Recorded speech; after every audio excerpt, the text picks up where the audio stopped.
We're in the middle of summer, it's hot, it's beautiful, beach weather. What are we going to talk about? The only logical thing, the 2025 NHL Rookie of the Year, and the award is Macklin Celebrini's Toulouse, or so that's what the headlines are ready to say before he even laces the skates up for an NHL game. And to be honest, I think that's maybe a silly remark to make. Now, Macklin, I think, has as good a shot as any, and as long as he's healthy, he should have a great season. I'm excited to see him with the rest of the Sharks' youth. I think Mike Rear has made a bunch of good moves to set them up well, especially the move this year going up to 11, where they ended up drafting Dickinson. That was just a fantastic pick. But there's a lot of other guys who will be making some really high-profile debuts, and also a few who played this past year, but not enough games to qualify as a rookie season. By the way, the rules for that, a player has to be under the age of 26, and they can't have played more than 25 games in any single season, nor 6 or more in 2 preceding seasons in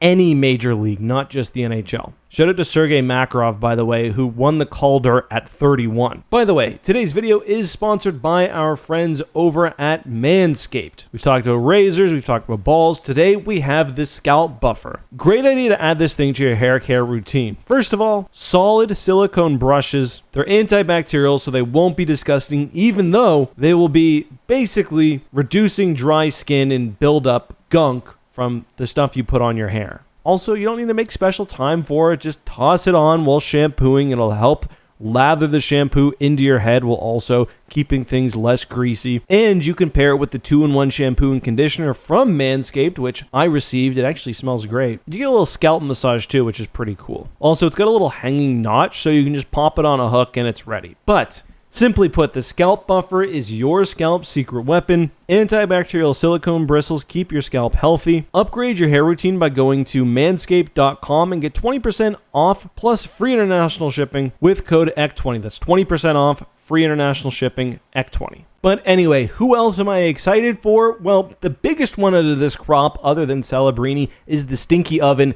in Dallas. Logan Stankoven burst onto the NHL scene this past year, and I think out of the gate, he's probably the player you have to beat to win the Calder. Stankoven played in 24 games, one shy of that 25-game mark, but had 6 goals and 8 assists for 14 points. Then the bad man went on to play in 19 playoff games for the Sharks, almost playing more playoff games than regular season games. And in that time period, he scored 3 goals, 5 assists for 8 points, and averaged a minute and a half more ice time in the playoffs than the regular season. It's hard to score in the playoffs in the NHL. It's very hard as a rookie, and this is proof of his skill and that Dallas has faith in him as they kept trusting him more and more as they went deeper in the playoffs. He also only took 3 penalties in 43 games played. You know, who cares about the Calder, even future Lady Bing winner? But I think if he had played this whole year, then the race for the Calder in 2024 would have been more interesting. His points per game already puts him at basically a 50-point player, assuming he's better this year, and again, he showed he is during the playoffs, or at least he's got the gumption. Then I wouldn't be surprised if he bangs in 60 maybe even as a part of a strong Dallas offense, and that could be enough to win it. However, another player with serious scoring upside is Michkov. He's already got his clearance to come to America, and if he is anywhere near as advertised, he'll be slamming in goals for a Philly offense, which needs him night one. He seems to be the next generational Russian winger, and goddammit, why does it have to be a Metro player once again? Ovi's old ass is still banging in goals against the Rangers, pushing 40. I don't need Michkov replacing him and bothering me for the next 20 years. Just kidding, of course. As a hockey fan, I'm glad he's able to come over here and I can watch him. Just getting over can be a tricky thing sometimes, especially as his KHL contract actually goes through until the 2026 season. So he's here nearly 2 years early, which was a major bit of discussion when he was drafted. So he's no longer 2 years away from being 2 years away. Michkov is here. Danny Briere just personally picked him up from the airport. So let the Ovi comparisons begin. And just a reminder, Ovi banged in 52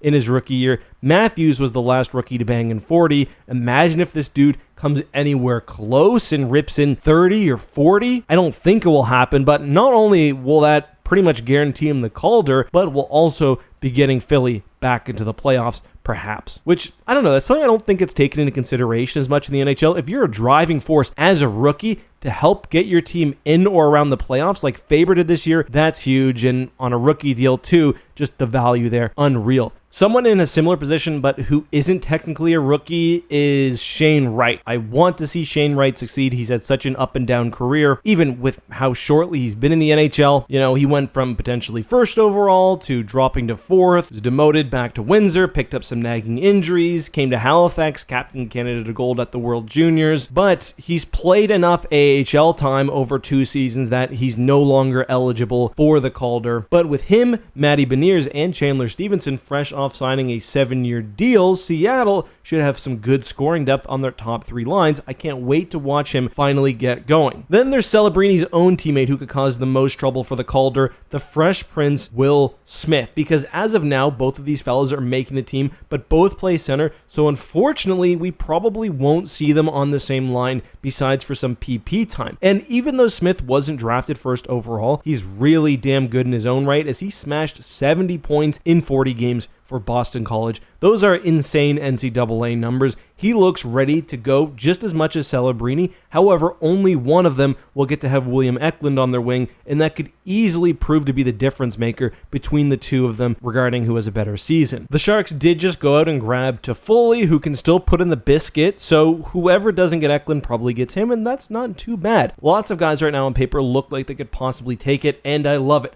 As much fun as it was to root for Bedsy all the time, Faber was his only real competition last season in what people were calling a one-man race since Bedard was drafted. Not the case this year, and it's also interesting to see lots of guys on teams which are in interesting spots. Like, can Michkov live up to the hype and push Philly into the playoffs, hang with that next tier of teams? Shane Wright, again, not technically a rookie, but a similar spot, hoping to help Seattle, not Nashville, make a push back to the playoffs. And talking about playoffs, the Stars, who were just in the West Finals, get a certified stud in Stankoven, who now gets to spend a whole year with his team in his role instead of trying to find his place. But who are you most excited for, and who do you think is going to win the Calder this year? Let us know your thoughts on all this and more down below.